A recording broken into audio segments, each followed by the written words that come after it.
नमस्कार विद्यार्थियों। आ जाइए, एक बार फिर से स्वागत है आपका मेरे चैनल मैथ्स विद एल के तिवारी में। और हम यहाँ आपको लगातार 10th क्लास की मैथमेटिक्स पढ़ा रहे हैं। एक्सरसाइज आपकी 12 चालू की थी मैंने। लास्ट वीडियो में कुछ सूत्रों के बारे में चर्चा की थी, कुछ आकृतियों के बारे में चर्चा की थी, कौन सी आकृति किस प्रकार से बनती है, फॉर्मूला कैसे निकल के आया। आज हम 12.1 के इस पार्ट में कुछ सवालों के बारे में चर्चा करेंगे। और पहला सवाल मैं आपको ले रहा हूं बिना समय गवाए हुए, जो कि आपका सवाल है कि दो घन जिनमें से प्रत्येक का आयतन 64 सेंटीमीटर क्यूब है के संलग्न फलकों को मिलाकर के एक ठोस बनाया जाता है। इससे प्राप्त घनाभ का पृष्ठीय क्षेत्रफल ज्ञात कीजिए। देखिए साहब, दो घन हैं,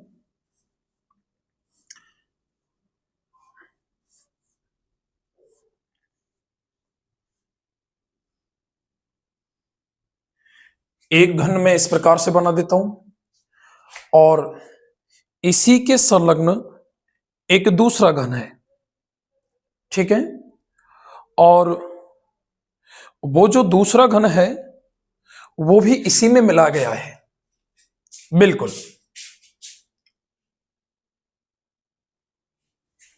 इस प्रकार से इसकी ये भुजा और ये भुजा बढ़ा करके और इस प्रकार से मिला दिया गया है। अब सब एक तो ये घन और एक ये घन, ये दोनों के दोनों घन मिला करके एक आकृति बनाई गई है। और सीधी सी बात है, ये जो है इसकी ये भुजा है और ये भी इसकी एक भुजा है। यहां से यहां तक की दूरी और यहां से यहां तक की दूरी ये कंप्लीट इसमें जुड़ गई है। अब ये तो होती है लंबाई, ये होती है सब चौड़ाई और ये होती है सब ऊंचाई। आगे आपकी बात समझ में? अब सुनिए, मैं बात कर रहा हूं कि इस घन की दो घन हैं, एक ये घन और एक ये घन। प्रत्येक का आयतन, घन का आयतन कितना दिया हुआ है साहब? 64 सेंटीमीटर क्यूब। ये इनको मिला करके और एक ठोस बना रहा है, इससे प्राप्त घनाभ। तो साहब ये घनाभ बन गया। अब घनाभ की विमाएं संपूर्ण पृष्ठीय क्षेत्रफल होता है 2 × LB plus BH plus HL, लंबाई चौड़ाई और ऊंचाई। ये तीनों की तीनों चीज, तीनों विमाएं चाहिए हमको। तो ना तो इसकी कोई ऊंचाई में फर्क पड़ रहा ना चौड़ाई में पड़ रहा, तो फर्क सब जो पड़ रहा है ना वो सिर्फ लंबाई में पड़ रहा है। लंबाई यहां से यहां तक और यहां से यहां तक दोनों घनों की लंबाई जुड़ गई, यानी डबल हो गई। दोनों का आयतन समान है।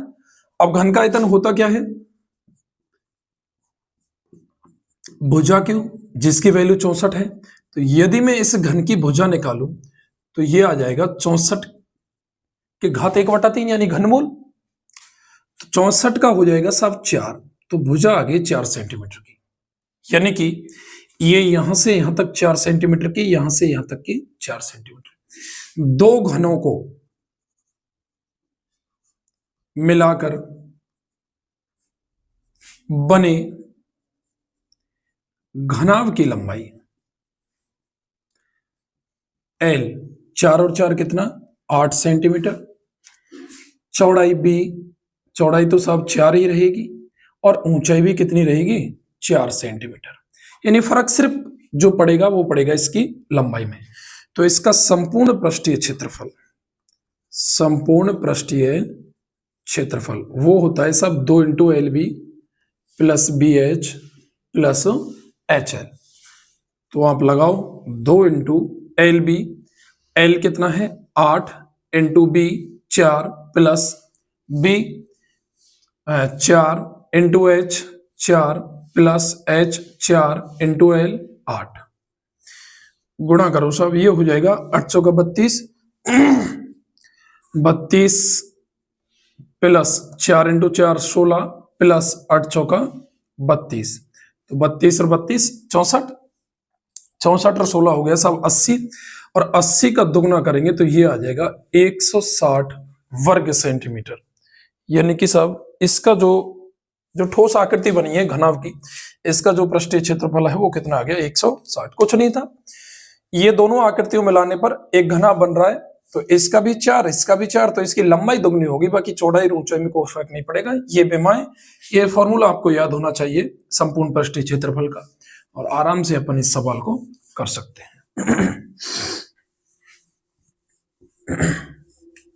अब देखिए दूसरा सवाल। कोई एक बर्तन है साहब जो खोखले अर्धगोले के आकार का है, और इसके ऊपर एक बेलन अध्यारोपित है। अर्धगोले का व्यास 14 सेंटीमीटर, इस बर्तन की कुल ऊंचाई 13 है। तो बर्तन का आंतरिक पृष्ठीय क्षेत्रफल। एक बर्तन है जो खोखले अर्धगोले के आकार का है। ये लीजिए, मैं बना देता हूं बर्तन को। ये हो गया सब अर्धगोला।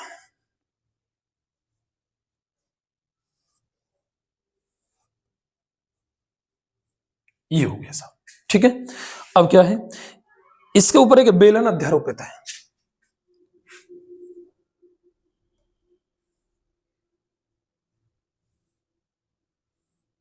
ये बेलन अध्यारोपित कर दिया साहब, ठीक है। आगे क्या है, आगे ये है साहब, इस अर्धगोले का व्यास 14 सेंटीमीटर।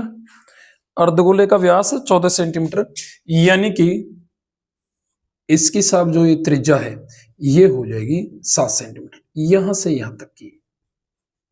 और इसकी भी त्रिज्या कितनी हो गई, 7 सेंटीमीटर, क्योंकि अध्यारोपित का मतलब होता है एक दूसरे के ऊपर स्थित। जितनी इसकी त्रिज्या होगी उतनी ही त्रिज्या इस बेलन की होगी। आगे,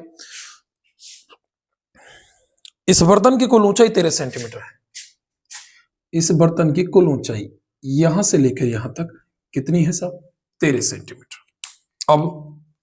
अब साहब इसकी फिर बेलन की ऊंचाई कितनी है, देखो यहां से यहां तक 7, ये पूरी 13, तो 13 में से 7 गया तो कितने बचा, 6 सेंटीमीटर।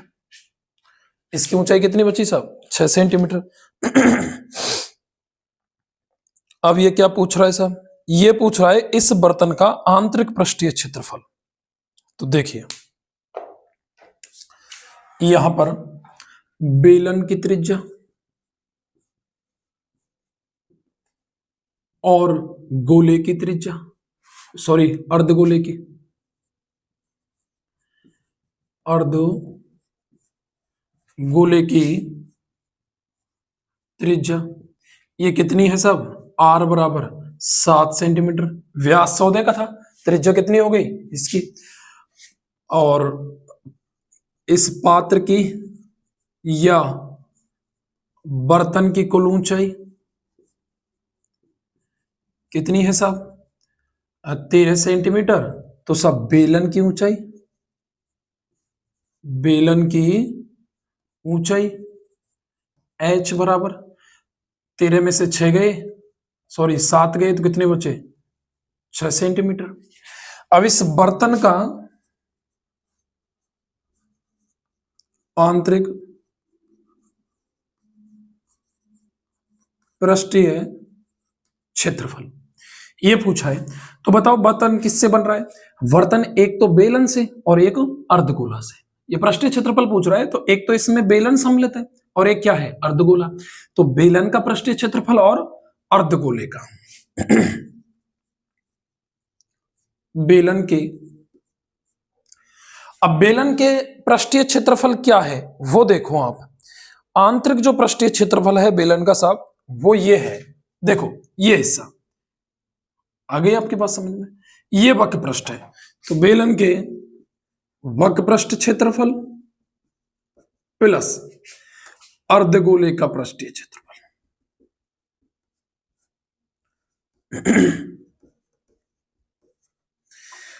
अब सब बेलन का तो होता है 2 पाई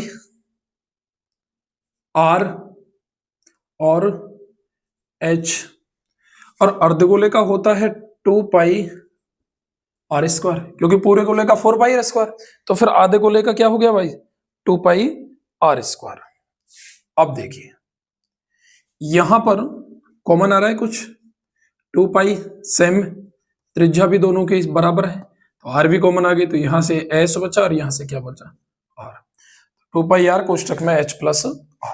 तो मान रखो साहब 2 इंटू पाई की वैल्यू दी है क्या, नहीं साहब 22/7, त्रिज्या 7, ऊंचाई ये बेलन की ऊंचाई है और बेलन की ऊंचाई कितनी है 6, त्रिज्या कितनी है 7, 7 से 7, 22 दूनी 44, 7 और 6 13, 13 चौका 52, 52 और 5 57, 572 वर्ग सेंटीमीटर आंसर।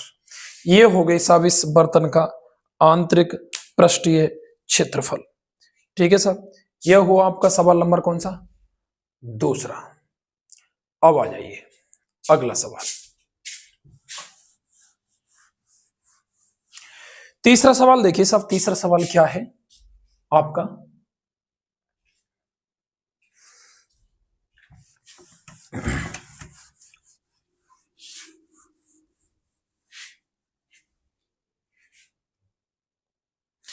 एक खिलौने की बात कर रहा है साहब।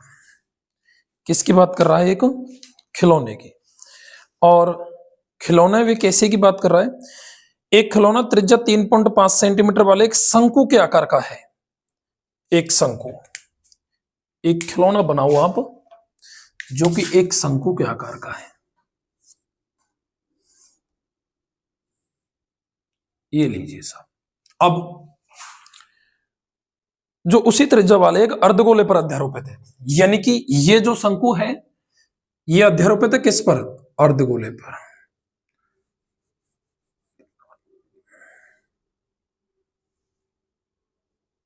ये लीजिए साहब, हो गया। आगे, इस खिलौने की संपूर्ण ऊंचाई 15.5 सेंटीमीटर है। इसकी साहब खिलौने की संपूर्ण जो ऊंचाई है वो 15.5 सेंटीमीटर, और इस खिलौने की त्रिज्या 3.5 सेंटीमीटर है। इसका मतलब ये, इसकी भी त्रिज्या कितनी है 3.5 सेंटीमीटर, और ये भी त्रिज्या 3.5 सेंटीमीटर, क्योंकि ये एक दूसरे के ऊपर अध्यारोपित हैं तो त्रिज्या क्या होगी, बराबर होगी। अब क्या पूछा है, इस खिलौने का संपूर्ण पृष्ठीय क्षेत्रफल। क्या पूछा है, इस खिलौने का संपूर्ण पृष्ठीय क्षेत्रफल। तो क्या होगा, देखिए ये खिलौने क्या है, एक तो इसका ये वक्र पृष्ठ और एक इसका वक्र पृष्ठ, इससे ये कंप्लीट खिलौना बन रहा है। खिलौने में क्या क्या करती है देखो, एक तो इसका वक्र पृष्ठ और एक इसका वक्र पृष्ठ। अब इसके वक्र पृष्ठ में क्या होगा, इसका वक्र पृष्ठ होता है पाई आर एल। क्या होता है, पाई आर एल। तो यहां से हमको किसका मान निकालना पड़ेगा, एल का। अब देखिए मैं यहां से फाइनली एक वैल्यू और निकाल सकता हूं आपकी, एच। भाई 3.5 ये यहां तक है, ये 15.5 यहां तक है, तो 15.5 में से 3.5 गए तो कितने बचे साहब, 12। ठीक है, तो ये हो गई कितनी सेंटीमीटर, 12 सेंटीमीटर। 15.5 में से 3.5 गए तो कितने बचे, 12 सेंटीमीटर। अब आ जाइए, मैं यहां पर बात कर रहा हूं साहब कि एक तो इनकी त्रिज्या लिखो, शंकु की त्रिज्या बराबर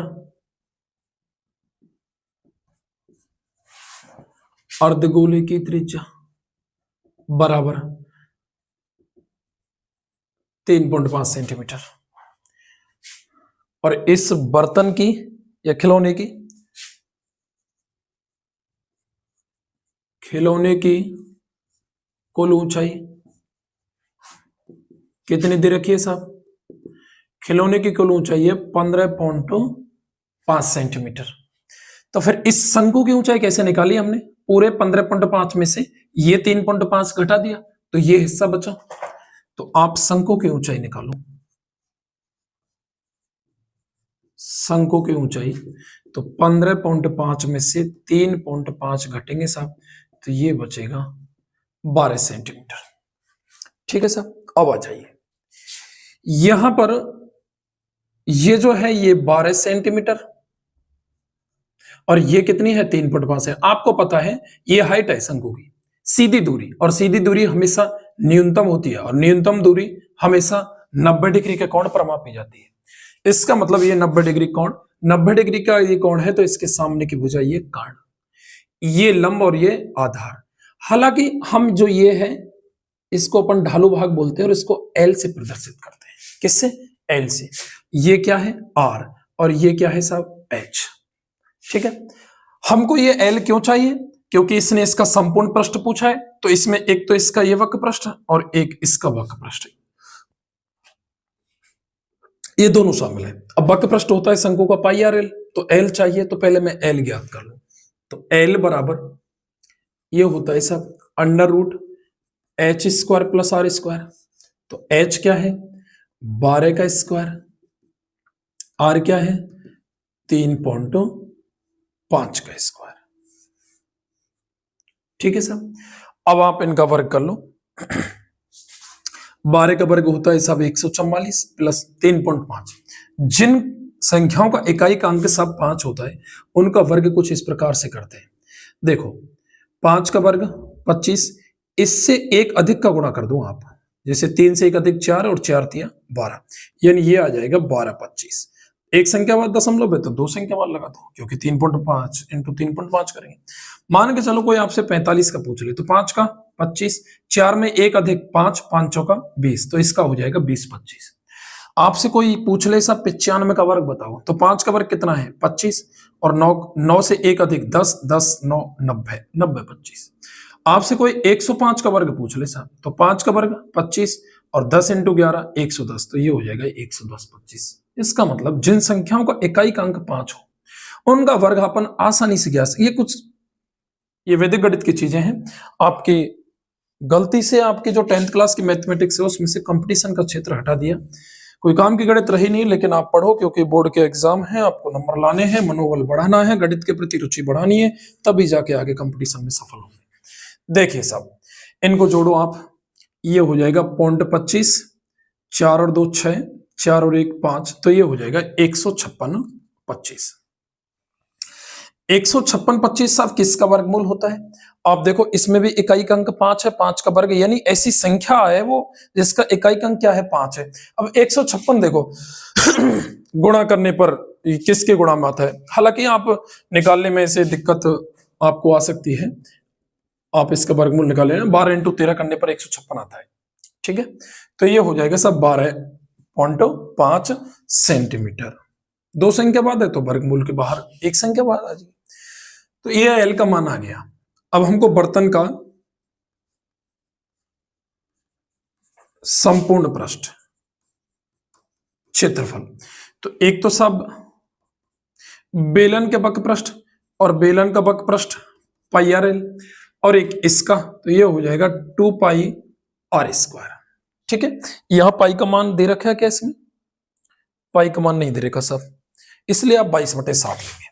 तो आप पहले तो पाई को कॉमन ले लो, आर को भी कॉमन ले लो, यहां एल बचेगा और यहां बचेगा सब 2r, एक तो 2 और एक r। ये क्या हो जाएगा साहब? ये हो जाएगा, आप पाई का मान रखो 22/7, त्रिज्या कितनी है सब? 3.5 into L 12.5 plus 2 into R, R वही कितनी है? 3.5। 7 से कटेगा साहब ये 0.5 बार, और 22 पंजे 110, यानी कि 11 रहा। तो फाइनली ये आया आपका 11 इंटू 35 दूना 70, ये 7 रहा क्योंकि पॉइंट के बाद जीरो को कोई महत्व नहीं है, और 12 और 7 19, यानी ये रहा साहब आपका 19.5। अब अपन इससे गुणा कर देंगे, तो ये 5 9 और 5 14, 9 10 11, तो ये आ जाएगा आपका 214.5 फाइनली। तो बराबर में ये आ जाएगा 214.5 सेंटीमीटर स्क्वायर आंसर इस बर्तन का संपूर्ण पृष्ठीय क्षेत्रफल। ठीक है साहब, अगला सवाल देखिए, सवाल नंबर 4।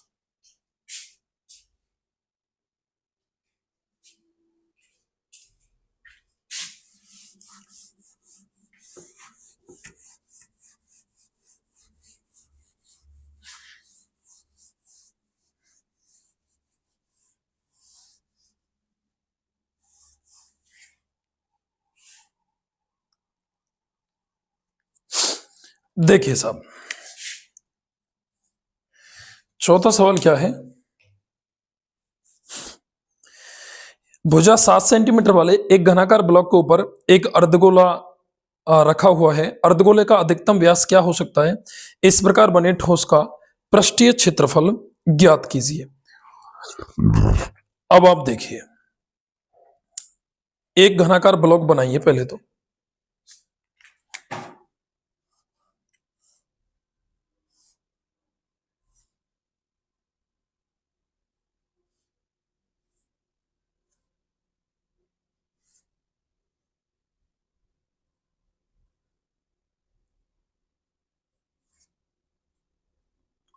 और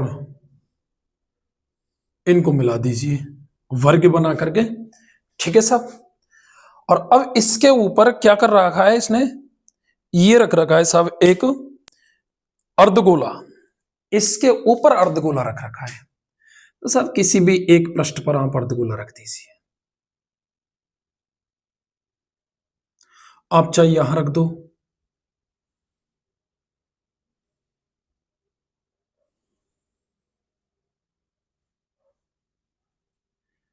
किसी भी एक पृष्ठ पर, ठीक है। अब हकीकत में इसको यहां इस प्रकार से बीच में रखा जाता है। ये 3D आकृति है, इसको अपन नहीं दिखा सकते, ठीक है। तो मैंने यहां पर ये रख दिया। अब क्या है? अब ये है साहब कि इस अर्धगोले का अधिकतम व्यास क्या हो सकता है। तो अधिकतम व्यास क्या है? अब मेरी बात सुनिए, इस घन की भुजाई तो है भाई, ये ही तो है इसका व्यास, यहां से लेके यहां तक कंप्लीट आधी इसकी त्रिज्या हो जाती है। तो इस घन की भुजा इसका अधिकतम व्यास हो सकता है, ठीक। तो इस प्रकार बने ठोस का पृष्ठीय क्षेत्रफल ज्ञात कीजिए। तो पहली बात तो यह है कि आप ठोस का पृष्ठीय क्षेत्रफल ज्ञात करवा रहे हैं, तो कैसे करेंगे? तो घन की भुजा दे रखी है साहब, घन की जो भुजा है वो अर्धगोले का व्यास है, वो अर्धगोले का क्या है साहब? व्यास है। और वो कितनी सेंटीमीटर की है? 7 सेंटीमीटर। तो साहब त्रिज्या कितनी होगी? त्रिज्या हो जाएगी साहब 7/2 सेंटीमीटर। आ जाइए, आपसे पूछा है बने ठोस का, ठोस का संपूर्ण पृष्ठीय क्षेत्रफल। आप गौर करिए मैं क्या बता रहा हूं आपको। यह सवाल काफी समझने में आपको पेचीदा लग सकता है, हालांकि आप इसकी गहराई तक यदि जाएंगे, थोड़ी सी भी गहराई तक चले गए तो बहुत सिंपल है। देखो क्या कह रहा है ये, ठोस यानी कि अब इसका कोई भी हिस्सा ऐसा नहीं रहना चाहिए जो खोखला हो। ध्यान देना मेरी बात को। आ जाइए, मैं ये घन था, ये ठोस था, तो घन तो ठोस है ही, घन का पृष्ठीय क्षेत्रफल प्लस, अब देखिए ये अर्धगोला है, तो अब मेरी बात सुनिए, अर्धगोला को जब मैंने इस पर रखा था तो इसमें इतना गड्ढा तो करना पड़ेगा। ध्यान दीजिए बात को, इसमें रखने के लिए इस अर्धगोलाका में ये तो गड्ढा करना पड़ेगा। बोलो करना पड़ेगा नहीं करना पड़ेगा? करना पड़ेगा। तो साहब ये ठोस कहां से रहा? ये तो फिर खोखला हो गया। ये हमने जो गड्ढा किया इतना, तो इतना हिस्सा इसका खोखला हो गया, तो ठोस क्या बचा? एक तो इसका ये वक्र पृष्ठ, अर्धगोले के वक्र पृष्ठ का क्षेत्रफल।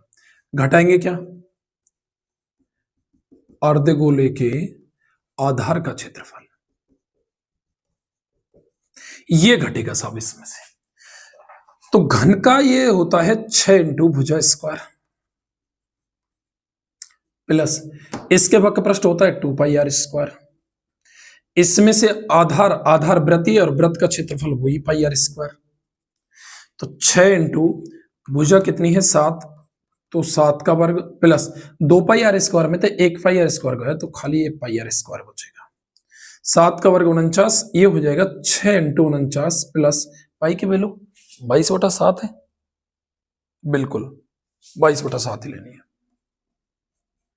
इंटू r², r 7/2 है साहब, 7/2 का स्क्वायर। अब इसको फाइनली लिख दो अब। 6 नाम 54, 6 चौका 24 और 5 29, 294 प्लस 22/7 इंटू 7/2 इंटू 7/2, 7 से 7, 2 से ये कितनी बार 11 बार, तो ये फाइनली 294 प्लस 11 इंटू 7 77 अपॉन 7 दूनी 14, ये रहा। अब आप इनका कैलकुलेशन यदि करोगे तो ये आएगा आपका 332.5, गुणा करके भाग दे लेना, 332.5 सेंटीमीटर स्क्वायर, ये आ जाएगा ठोस का। ठीक है साहब, ये हुआ आपका सवाल नंबर 4। अब आ जाओ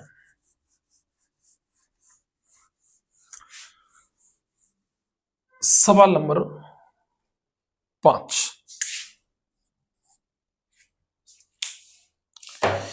एक घनाकार ब्लॉक के एक फलक को अंदर की ओर से काटकर एक अर्धगोलाकार गड्ढा इस प्रकार बनाया गया है कि अर्धगोले का व्यास घन के एक किनारे के बराबर है। शेष बचे ठोस का पृष्ठीय क्षेत्रफल ज्ञात कीजिए। तो आ जाइए साहब, एक वो ही घन बनाओ,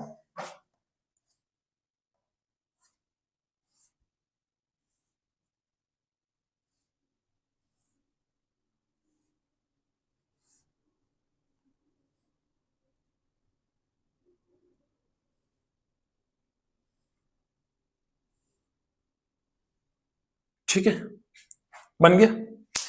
अब इसमें एक अर्धगोलाकार गड्ढा किसी भी एक भुजा को मान करके आप कर सकते हो। ठीक है, मैंने मान के चलो जैसे ये निकाल दिया,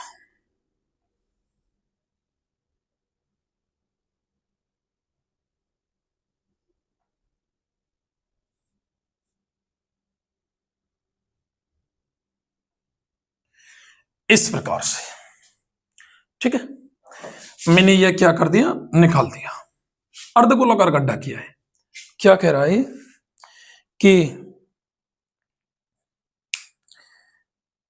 इसमें से आपको जो ठोस बचा है शेष, उसका क्षेत्रफल क्या करना है, अब बताना है। शेष बचे ठोस का पृष्ठीय क्षेत्रफल। तो देखिए इसमें ठोस क्या बचा है अब शेष, मेरी बात सुनिए। इसको मैंने जब इसमें फंसाया है तो सब ये अर्धगोलाकार है, तो ये यहां तक कंप्लीट, मेरी बात सुनिए, ये घन है, तो घन में मैंने इस अर्धगोले को फंसाया है। ठीक है, आप मान लो कि मैंने इसको इसी आकृति में सेट करके बिल्कुल फंसा दिया। अब ये सारा हिस्सा इसका ठोस है, लेकिन जो ये भाग है वही बात हो गई लास्ट सवाल वाली, ये जो इसका आधार है, इसका जो ये तल है, यहां से जो मैंने ये निकाला है, ये भाग तो खोखला रह गया। बोलो रहा कि नहीं रहा? बिल्कुल रहा साहब, लेकिन इसने कुछ भुजा दी नहीं हमको। अपन क्या करेंगे, इसकी मानेंगे, माना कि घन की भुजा x इकाई, ठीक है, और इसमें जो घन की भुजा है वो ही इस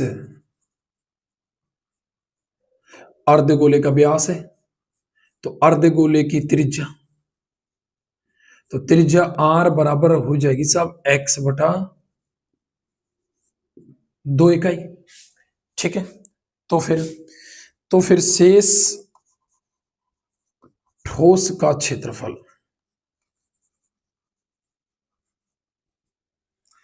इसका क्षेत्रफल क्या होगा, आप इस घन का पृष्ठीय क्षेत्रफल, या फिर आप डायरेक्टली लिख दो, इसका पृष्ठीय क्षेत्रफल 6 इंटू भुजा स्क्वायर प्लस इसके वक्र पृष्ठ का क्षेत्रफल 2πr स्क्वायर, और इसको अपन हटा देंगे क्योंकि ये खोखला भाग है और आधार वृत्तीय होता है, तो वृत्त का क्षेत्रफल πr स्क्वायर।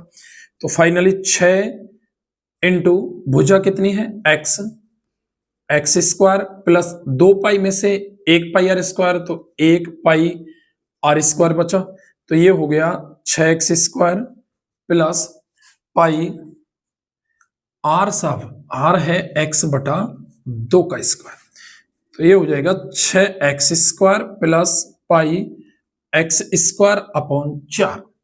कॉमन क्या आ रहा है साहब बताइए, दोनों जगह से, या फिर इसका ऐसा करो अपन गुणा कर लेते हैं, ये हो जाएगा 6 चौका 24 x square plus pi x square upon 4। तो अपन 1/4 को बाहर रख लें और एक्स स्क्वायर दोनों जगह से कॉमन आ रहा है, पाई का मान नहीं रखा मैंने, आप चाहो तो रख सकते हो। एक्स स्क्वायर को बाहर निकाल दे तो अंदर क्या बचा साहब, अंदर एक तो बचा साहब 24 प्लस और एक बचा साहब क्या पाई, ये हो जाएगा एक्स स्क्वायर अपॉन 4 बराबर 24 प्लस पाई सेंटीमीटर स्क्वायर। यदि आप, ये हो गया इसका उत्तर। यदि आप चाहते हो तो पाई का मान 22/7 रख लो, फिर 22/7 रख के 7 का इसमें गुणा करो और फिर इसमें जोड़ो, फाइनली उत्तर आ जाएगा आपका एक्स स्क्वायर के रूप में, क्योंकि भुजा नहीं दी थी। ठीक है, ये इसके पहले पार्ट में मैंने आज 5 सवाल करवा दिए। आई होप आपकी चीजें समझ में आई होंगी। आगे अगले सवालों को जो अध्ययन करना है आपको, उसके लिए बने रहिए मेरे साथ अगली वीडियो तक। तब तक के लिए धन्यवाद साथियों, नमस्कार, जय हिंद, जय भारत।